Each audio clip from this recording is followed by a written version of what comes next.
Ultime retouche pour la fontaine de la mairie après d'importants travaux de rénovation. Érigée en 1893, elle avait pour vocation de devenir l'enseigne artistique de la ville de Limoges. Quand on a fait l'étude de la fontaine, on s'est aperçu qu'il manquait des éléments et la municipalité a souhaité qu'on les remette en place. Donc il manquait 7 feuillages au niveau du vase. Donc il en restait un exemplaire, donc on a pu s'en servir pour refaire un moulage. Donc ils ont été refabriqués en Dordogne et donc là aujourd'hui on les repose. Et il reste également, on a découvert qu'il manquait 2 outils au niveau des allégories. Donc les allégories qui représentent les différentes phases de conception de la céramique.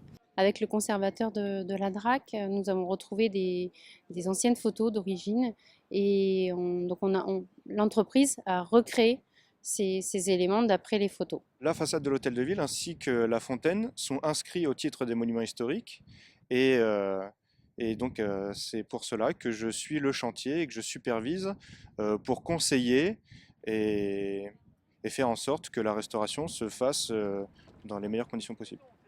Les propriétaires restent maîtres d'ouvrage et nous on est là pour exercer un contrôle scientifique et technique et surtout pour conseiller et orienter un petit peu les travaux.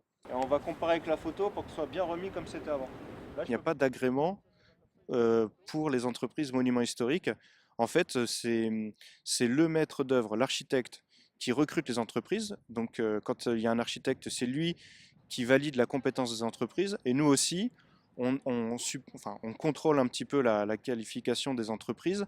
Mais au final, on n'a pas de carnet d'adresse restreint. C'est le code des marchés publics. C'est quand même, ça reste assez ouvert. Et c'est pour ça qu'on est sur les chantiers pour un petit peu superviser, contrôler. Et des petits artisans locaux qui n'ont jamais travaillé pour les monuments historiques, s'ils sont qualifiés, s'ils ont les compétences, ils peuvent très bien travailler sur des chantiers monuments historiques. Par exemple, un bronzier qui refait les patines, je sais pas, une entreprise qui démonte, qui refait les joints de maçonnerie. Enfin, ça reste assez ouvert. Avec cette cure de jouvence, les visiteurs et les Limougeaux peuvent de nouveau savourer ce discret témoignage de l'histoire des arts du feu. La place de l'hôtel de ville peut être l'occasion de grands rassemblements. Et dans ce cas-là, la municipalité protégera systématiquement l'accès à sa fontaine.